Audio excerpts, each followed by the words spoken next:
Welcome back. Once again, thank you for staying with us. Now, the national identity is a question that many Nigerians have asked. What is our identity as a people? Where is this country going to? Do the leadership even understand where this country is headed? Is there a national vision? What is the plan? Who are we as a people? What do we believe? What are our values? Where are we headed? All these many questions everyone appears to ask every day. Who will give the answer? Or as they say, who will bail the cat? Recently, the federal government, with the efforts of the National Assembly, reverted to the first national anthem of the country, Nigeria We Hail Thee. That action, backed by an act of the National Assembly, generated and is still generating a lot of reactions. Some say, why take us back to the old? Is that what is needed at the moment? Who wrote that national anthem? Is it not from the colonial masters? What is the origin? What is the importance of that anthem to this people? Newsnight sat down for a conversation with the Director General of the National Orientation Agency, Mr. Lanre Isao Nilu. He tells us that indeed there is a national identity project that is ongoing. A lot of work is going on behind the scenes, he says, and eventually it will be clear to everyone that you cannot step out of line because that is not what is expected of you. He tells us also about the commitment of the country to her citizens and the obligations of the citizens to the country. 7 on either side. How many of us are aware of these already? This is part of the conversation we had with Mr. Lanre Isao Nilu on Newsnight.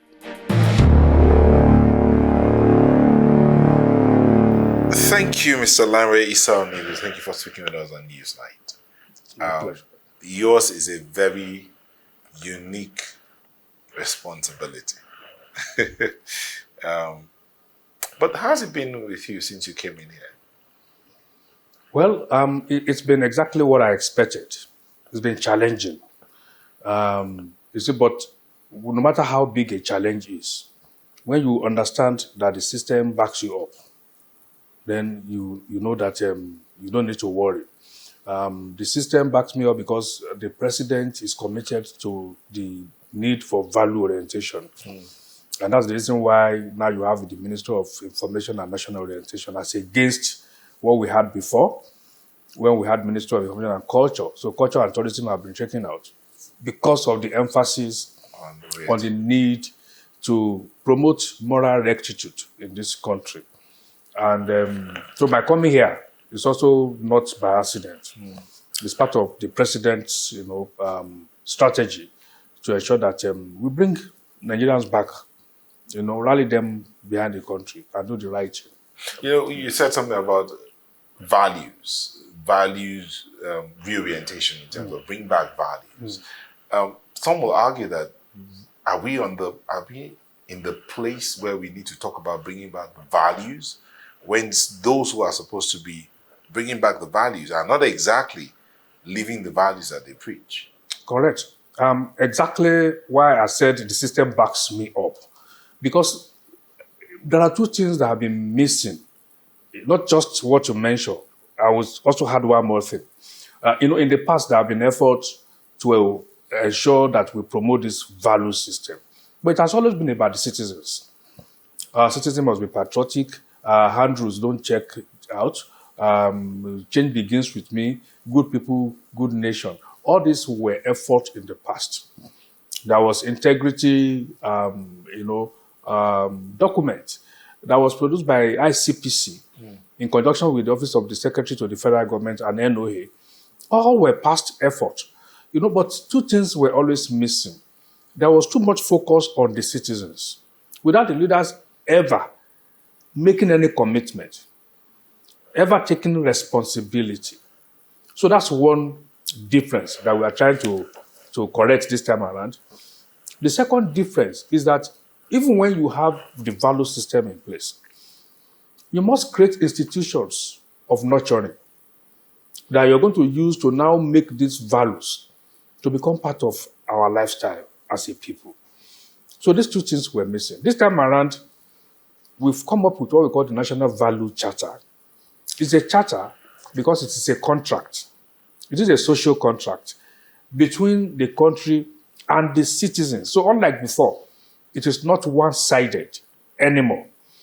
So the country is putting, before Nigerians, a set of commitments, which we call the Nigerian Promise. So even a child that is being delivered as we speak has those promises made by the country.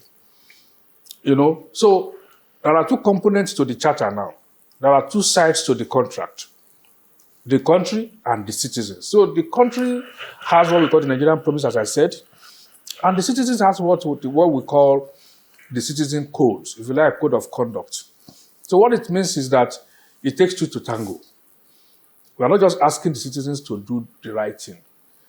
The leaders are also saying, yes, we must also do the right thing. So, and the two components of the Nigerian Promise and the Citizen Code, each has 7 pillars. So, which means the country has 7 promises, 7 commitments that it is making to Nigerian people. And in exchange for that, the country is asking for 7 commitments also from the citizens. So we call it 7 for 7. The country is giving 7, is asking for 7. Unlike before, that the whole of the 14, for instance, will have been asked of the citizens alone. So what it means, as we say here, the orientation is a journey. It's not a destination. It's to lead us to somewhere. And by the time the country, now represented by those who are in political offices, whether elected or appointed, and the citizens, when the two sides embark on fulfilling this commitment, then we have embarked on the value orientation journey, which will now lead us to become a nation. Because we are a country now, we are not a nation. And we cannot become a nation if we don't have value system. Nigeria has over 500 ethnic groups. Each of these ethnic groups has its own value system. If you belong to a particular ethnic group, there are some set of values, whether written or unwritten, that are known to all the members of that ethnic group. But for the country, we don't have, and the country must have. That's what defines your uniqueness as citizens of that particular country. America has what they call the American dream that defines their values. And you cannot even become a citizen of America as a foreigner if you don't pass the exam on what the values of America is. So, and if you're a citizen of America, you are brought up through those institutions, whether in school or elsewhere, that you encounter as you grow up, where you imbibe these values. So the value of exceptionalism, liberty, pursuit of happiness in the American dream are taught throughout the years, of American citizens. So when you say an American now, is an embodiment of those values. It's the same thing in France. France is about family values. It would be difficult for you to see a French to speak another language until it is impossible for him to communicate. That is the kind of value. Language is part of what they place, their value on. So every country has its own set of values that define them, define their lifestyle. And this country has not instituted a value system. If you go to our constitution, you will see values inside it. But beyond what you have in a booklet, and that takes me to the second issue that I said has always been missing, you have to also create institutions of nurturing. And we used to have some of them in the past, but somehow we lost those things. For instance, if you have the value system, how do you ensure that Nigerian children imbibe these values? We used to have Boy Scouts, Girls Brigades those days. These were voluntary institutions of nurturing, where people were being raised as leaders, trained on ethics and values. Somehow, We lost that. I was at Uyo last week, where I joined the morning devotion, of some students, in the secondary school, over 1,000 of them. And I asked them if they ever heard of Boy Scouts or Girls Brigades. They'd never heard of it. These were voluntary institutions that those days you create model citizens. You raise them on values. That is one. Secondly, we used to have civic education those days. Civic education teaches people ethics, values, and raise people as good citizens. Now, that is no longer taken seriously.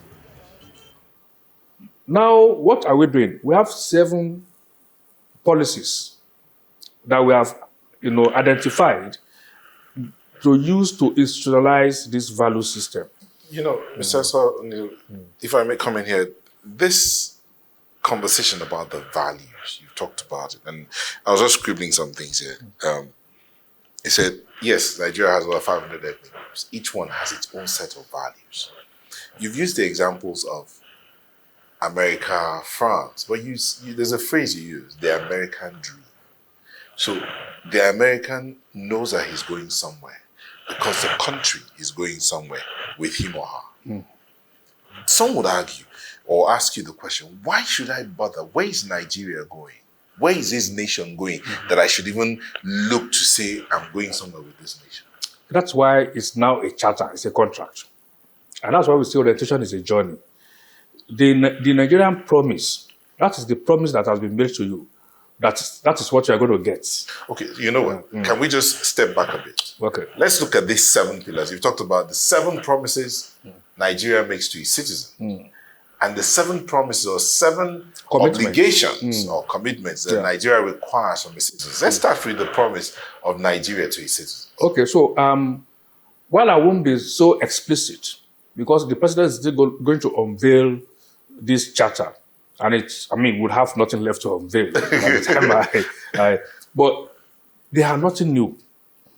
They are those questions you and I and every citizen has been asking of this country. Those are what we have as the promises now. So they are no longer just what we thought should happen. They are what the country itself is saying, these are my promises now that I'm making to you. So, but I can mention maybe 2 or 3. You understand? One is meritocracy. The country is making a promise that wherever you encounter the institutions of government, merit will determine or will constitute the rule of the game. That is one. Secondly, is equity, that nobody or part of the country will be marginalized.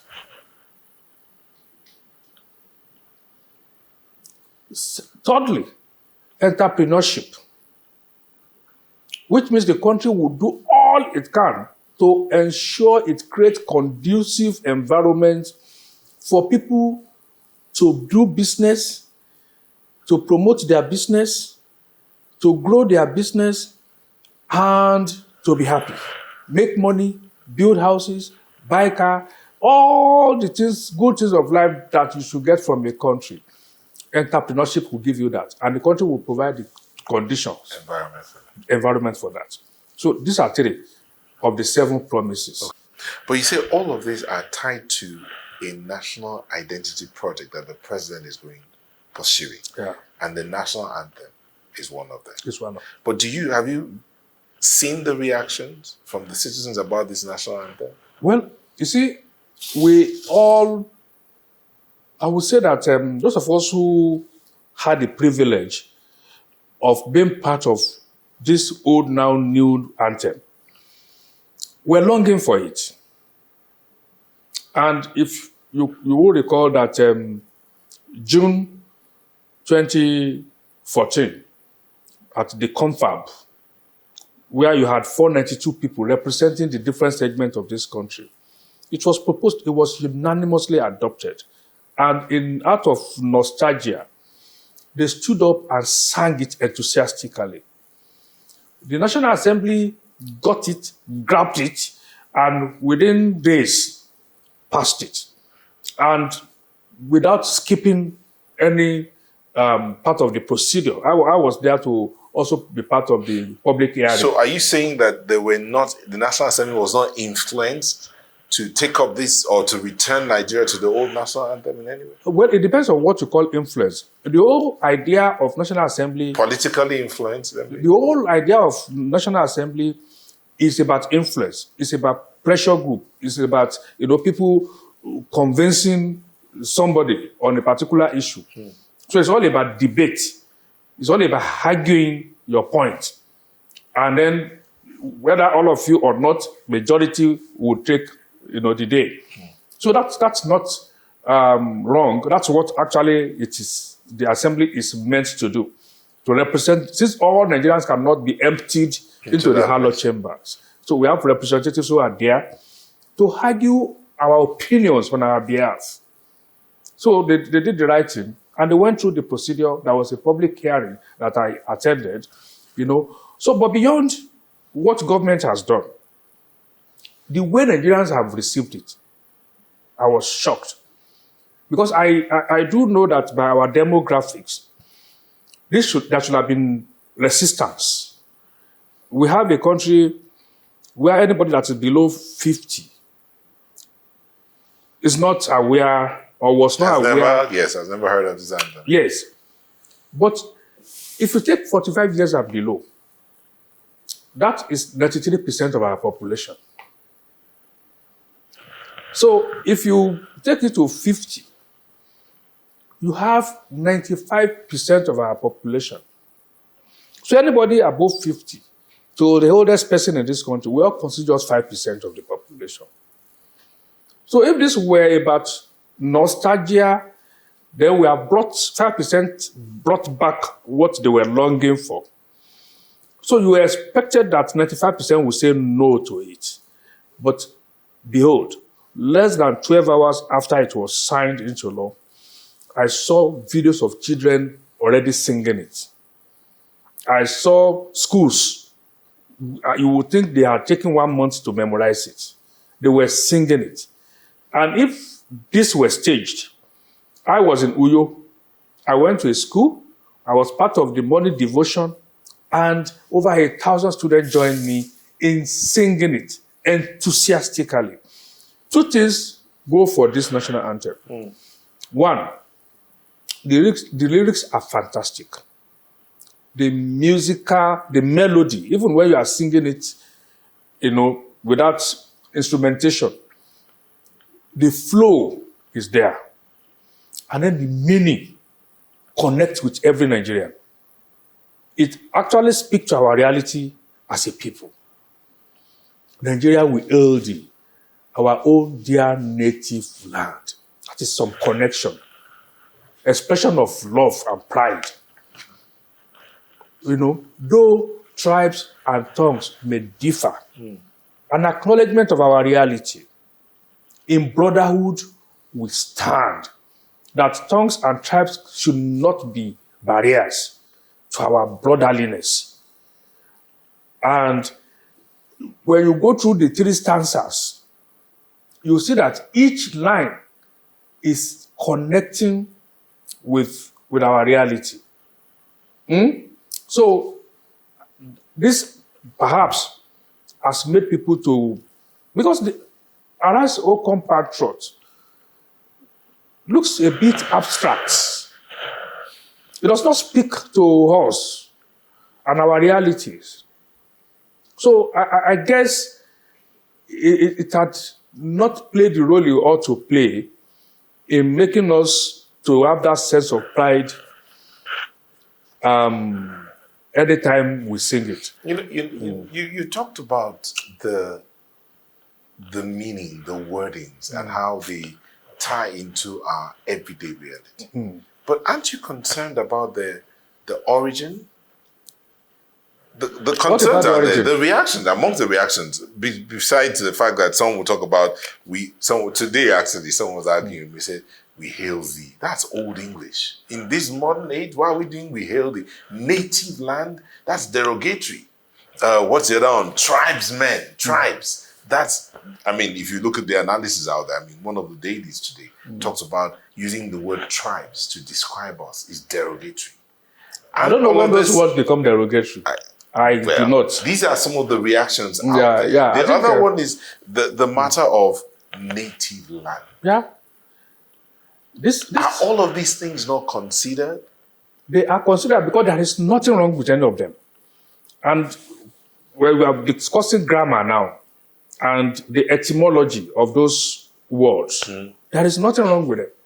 And it's nothing there is derogatory. Native land means where you are born, where you are raised. So what other word? I mean, it's we hail thee. If you go to some countries' anthem today, you have that because this is you're trying to produce something that people can sing, and there are some licenses. You have when you're doing that kind of lines in music. So there's nothing wrong with the words. And you were saying something about what about the matter of origin? Well, what was wrong with the origin? That it was written by a foreigner. Oh, okay. Well, that is even better because some people are even saying colonialists, which is also not true. Nigerians in 1959, through the Ministry of Internal Affairs, the Independence Celebrations Officer, who was in charge of, handling the ceremonies around the Independence anniversary, called for entries and open it to all parts of the world. And over 3,000 entries came in. And they went through it as a committee, taking it through the stakeholders, Nigerian stakeholders. At the end of the day, that, by coincidence, happened to be from a foreigner and was the one that was considered. There were entries from Ghana, from South Africa, from Lesotho, from America, from several countries, and from Nigeria. And after that, the next thing was to produce the melody. A Nigerian won that. People are not talking about that. So the melody we used between 1960 and 1978 was produced by a Nigerian. So it has nothing to do with, and there are anthems today of even advanced countries that were produced by Nigerians. So you do games in your country, marathon races, you open it to foreigners. So this was just competition, which we are still going to do, even for this particular one. How do you mean? You want to do another competition on this? There has to be a melody for it. Are we not happy with the melody as it is? You want to change the melody? Which one? Which of the melodies? Because there are a lot of, even I've listened to Apala music, used in producing the anthem. So there are all sorts of. So the classical melody as it is now, you want that is going to change? Perhaps you're referring to the original melody, which is what we're singing now. No, we are not. We are listening to the lyrics, but there was a melody. Anthem you sing, an item you recite. So what we can do now is to recite because we have the lyrics. It has not been produced into a song officially, as that this is the melody for it. In 1960, it was done after it has been adopted, after it was selected. Then they called for melody. So the people who are into music made entries. So a particular one was chosen. But we felt, as at now, we can also produce something that connects with us in terms of instrumentation. Almost everything about our music, there's a particular signature called percussion. That when you hear this, this is an authentic Nigerian melody. Even our successful musicians, even when they adopt foreign music, it goes with our authentic melody. Whether Burna Boy, whether Davido, whether whoever you mention amongst them, you will see that percussion as part of it. So we are going to throw it open. Nigerians who are into that will make entries. So we will now produce the authentic melody for it, and that becomes the official. So any official function, that's what will be played. Not the Apala, not the Ziggy or Juju or Fuji. When we come back after the break, I asked Mr. Issa Onilu, is there a way this can be done effectively? How about this matter of the leadership versus the led that seem to play out across the country? Again, dear Digi, thank you for speaking with us on Newsnight. My pleasure. Before we went on that break, you talked about how this anthem, this new old anthem, came about originally, and the plans that are on to give it an authentic, what do you call it now? Nigerian melody. So I'm going to attempt to do this. Hold on. Nigeria, we hail thee, our own dear native land. So, hold on. Okay. Is this melody going to change, or is it in terms of instrumentation? Instrumentation. You know, when they want to, for instance, if you're at an event and they're going to just play it, it must be uniform. Okay. And since I mentioned to you that there's a national identity project going on, it must be something that has to do with our identity. So we cannot take what was in 1960, which is essentially foreign instrumentation. So we must produce something that any Nigerian will feel, yeah, this is me. Because it's part of the national identity project. You know, so that's what Can you talk to us a bit about this national identity project? What's it about? Yeah, this national identity project is, if you're an Igbo man, or a Yoruba man, or Hausa man, you already have your ethnic identity. But we must aggregate all the positive values of all our ethnic groups and create a national value system where all Nigerians will first see themselves as Nigerians before they talk about where they come from. As we have today, you first say I'm Yoruba before you say you're a Nigerian. But it should be I'm Nigeria before you say I'm Yoruba. But we must create a national identity. A national identity must have attributes, must have components, must give us what constitutes the lifestyle of a Nigerian. So when you say I'm not a good Nigerian, you must be able to back it up by stating specific reasons that is part of what is understood to be part of our identity. So, but as of today, if I say you are not a good Nigerian, it's my opinion. I cannot name a particular attribute that I cannot find in you, which is codified to be part of a Nigerian identity. None of this is going to be anything new. They are there already, but they were never codified. In fact, the rest of the world sees some of these attributes already. I've seen a lot of videos, South Africa, America, saying that Nigerians are smart people. That's what they see. So smartness is part of our identity. So if somebody is not smart, you begin to doubt his authenticity as a Nigerian. So, but we must define all of this. When they say Nigeria is confident, you know, all these are our attributes. So this must be brought together. So when you see a Nigerian, you can say, you know, you are a true Nigerian. And if somebody is doing some other things that are contrary to what is expected of a Nigerian, then you will be able to say, for this reason, you are not a true Nigerian. So the question then will be, in the face of the economic challenges, security challenges that this country is going through, it's a national identity project that is a focus?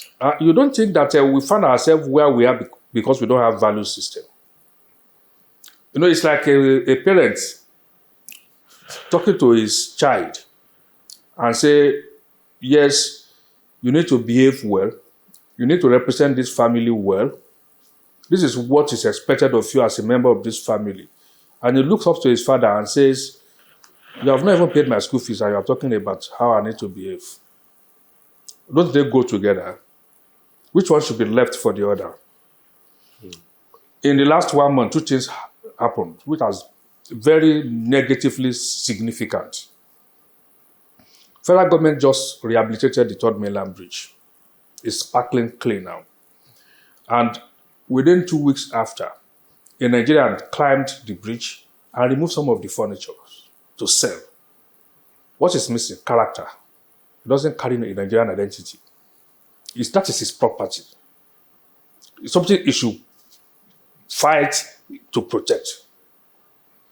Just last week, a video was in circulation of a patriotic Nigerian lamenting, agonizing on the second Niger bridge, where somebody had removed some of the metals to sell. If you do not build the character of the citizens, they will ruin the country. And that's what the problem we have. Whether you talk of corruption, banditry, lack of good governance, insecurity, these are all character issues. So if you ask me, that is even more important now. Because as they say where I come from, that the house you built, the mansion you built, will be sold for peanuts by the child you did not train. So the question then will be, you use the example of a father and a child, and the child turns to the father and says, "You've not paid my fees." Yeah. There is a situation around the country where it's like the leaders versus the followers. So the leaders seem to be living in opulence or seem to be getting away with all manner of crimes. But the man who is striving to feed his family goes to jail for stealing maybe a box of biscuits. But the man who steals billions seems to be walking away almost free of charge. That's part of what is wrong with our country. And that's why you cannot just be talking of food on the table. It's part of what we must find solution to. And that's why the charter, the value charter we're talking about, has two components. The one that you can use to say, this is not the promise this country made. The NOA, I found you on this table. Out of these 7 promises this country has made, you're only fulfilling 4. This 1, 2, 3 are missing. Because if you fulfill all the 7, corruption will not set into it. Are you getting my point? So if you ask me, you can do all the road, the infrastructure, build rails, build bridges, turn Nigeria economy to the best in the world. We are going to ruin it. It's like dressing up the pig. Where will it take that to? The mud. So we need that moral rectitude as a people to be able to even live. You see, you cannot bring a child that you know lacks character to come and manage anything for you. It will destroy it. So that's why it is very important. So the National Identity Project is to make every Nigerian, not just the citizens. And that's the difference. Now, I mentioned that there are 2 differences. One is that this time around, it's not about the citizens alone. It's also about the country. What is the country putting on the table? And I've been mentioning country, not leaders. What that means is that the charter is between the country and the citizens, not the leaders. Because leaders will go and come back. Other people will become leaders, also sourced from the citizenship. So, but the country is the one signing agreement with the citizens. That whoever is sitting on any seat on my behalf as a country, whether president, governor, minister, senator, whatever, councillor, the 7 promises I have made to you, you must fulfill it. There you're almost hitting the nail on the head, because while you're trying to build the character of the child, is the father showing the right example? That's why the father is now making 7 promises. No. Remember, you said the promises are the country. Yeah. No, I said the country. Not necessarily the leaders. Yes, I said the country is the one signing agreement with the citizens. So it is incumbent on anybody who finds himself in any political office, who is now acting on behalf of the country, to fulfill those promises on behalf of the country. So that's why, because the major problem we have in this country is that many Nigerians do not know the difference between government and country. So when you are angry with the government, you wish your country is destroyed. Forgetting that... Some will argue that shows the failure of the National Orientation Agency. Exactly. So that's why we need to give that orientation, so that they know the difference, that the country belongs to you. the leaders who elected them, and the law says after 4 years you can sack them. But you must actually fight them on behalf of your country, not fighting your country because your leader is misbehaving. You see, these 7 pillars, which you're not allowed to mention right now because the I'm not bad. No, But it's only fair that you allow the president I've to said 4 unveil them out all. of 7. That's more than 50%. See, these 7 pillars, a lot of people will be gunning to hear, waiting with bated breath to hear and see how these 7 pillars are laid out and how it will work. Because Nigeria is over 60, right?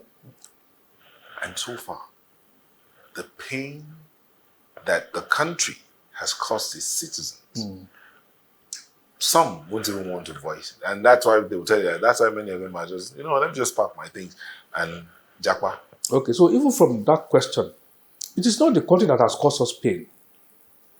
It is the leaders, the government. You see this. Now you see, we're now in this conversation, we're attempting to differentiate the leaders and the country. The country belongs to us. But the country is, as we say, our native land, which has not hurt us.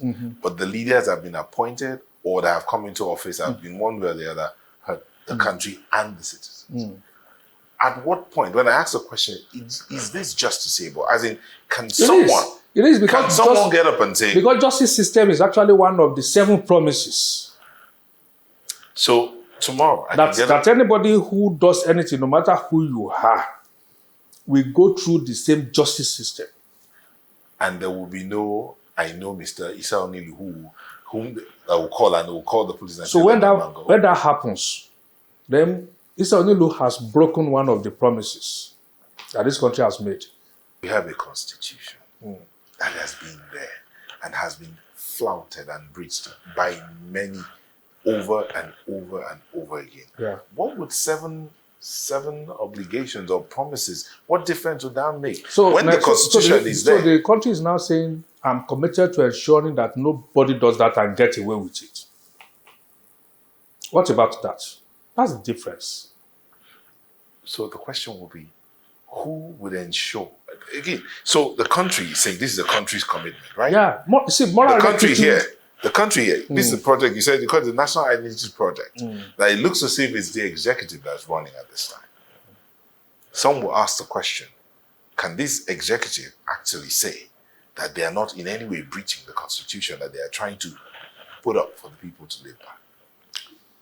So, but when the leaders, the executive, now say, see, I don't want to do that anymore. I'm making a promise. Is there anything wrong in giving them a chance? No, there's always a second chance.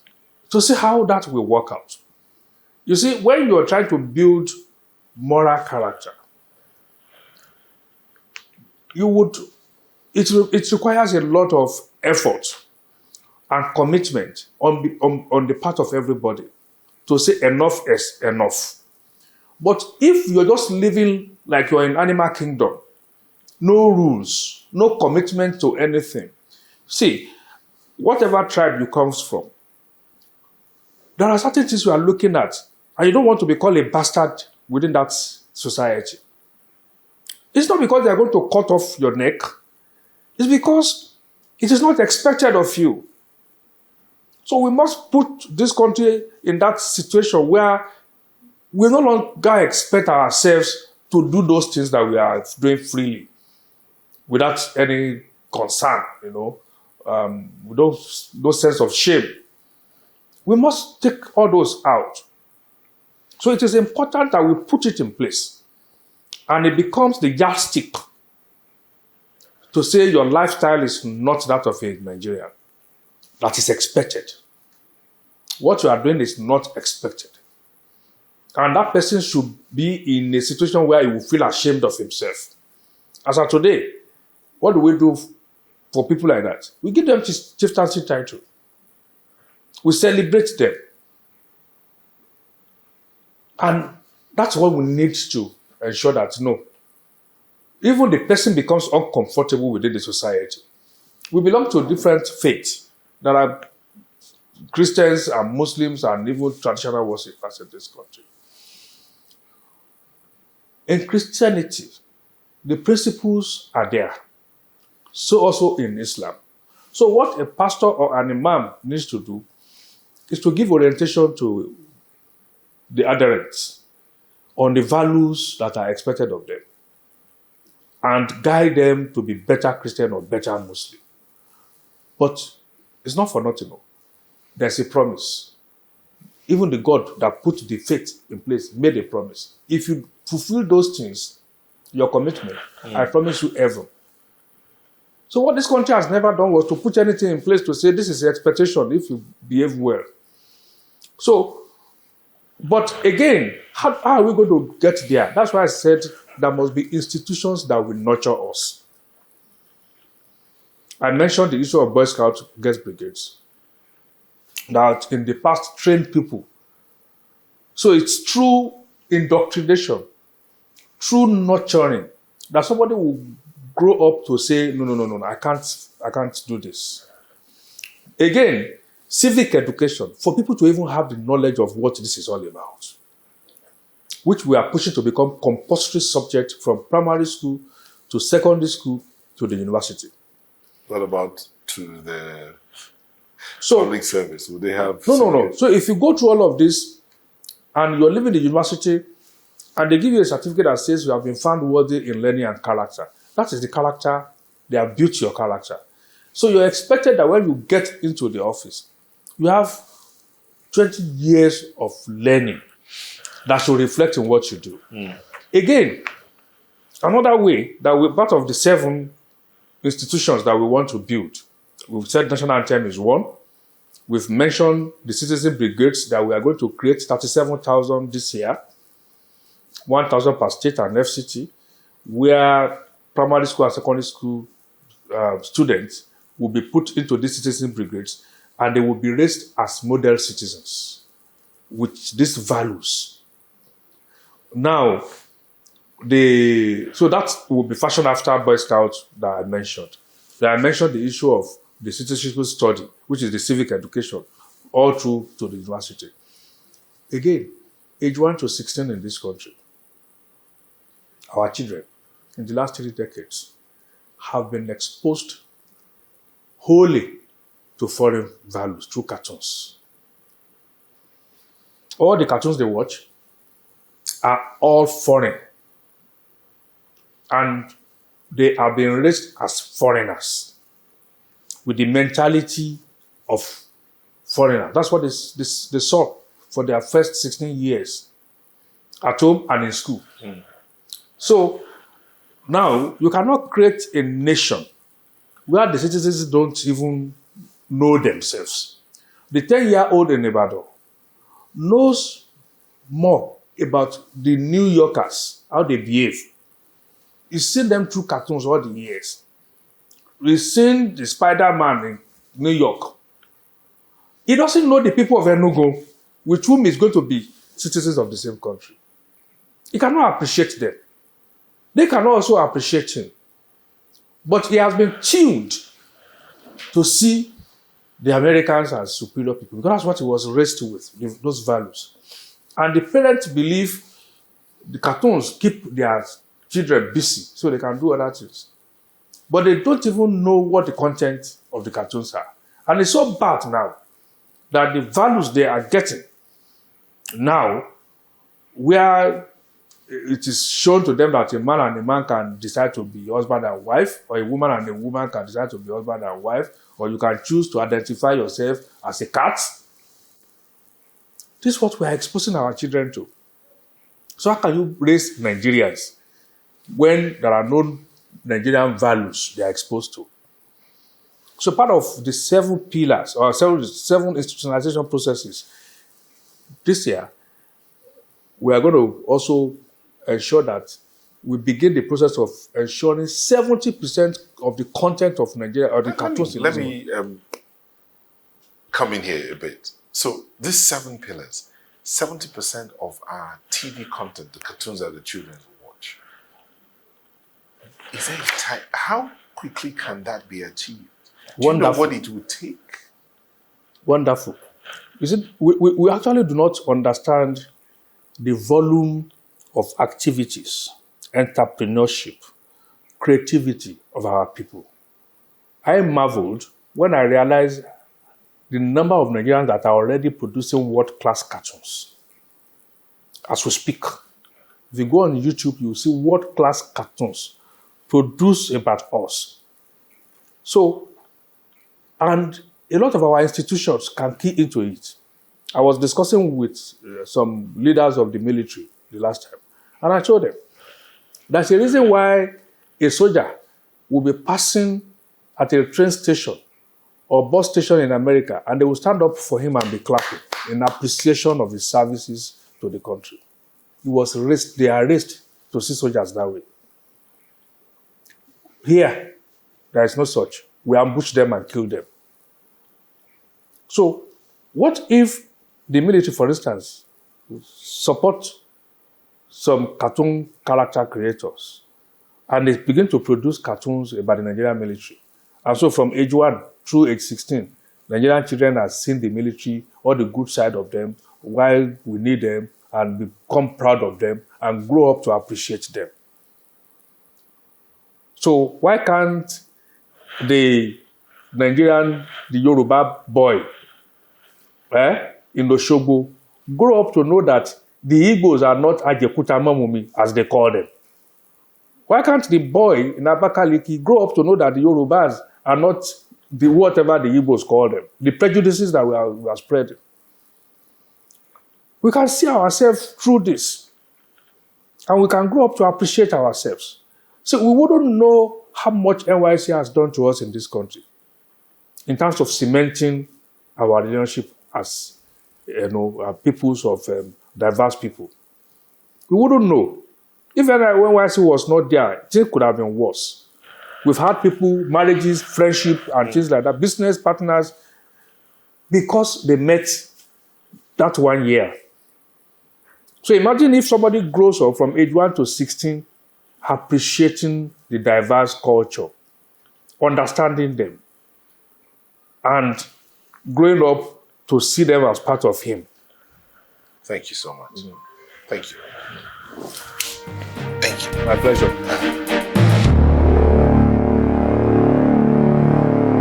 That's our show for today. I want to thank you for letting us be a part of your day. Just know that you can connect with us. Let's hear from you. This conversation, use the social media handles right there on your screen, and let's hear from you. Also, you can listen to this conversation again and other conversations we've had via our website. That's channelstv.com/podcast or youtube.com/channels, where you would see our playlist there, the Newsnight playlist. Click on it and listen to all the conversations. Till we bring you another edition of the show, this is all saying bye-bye.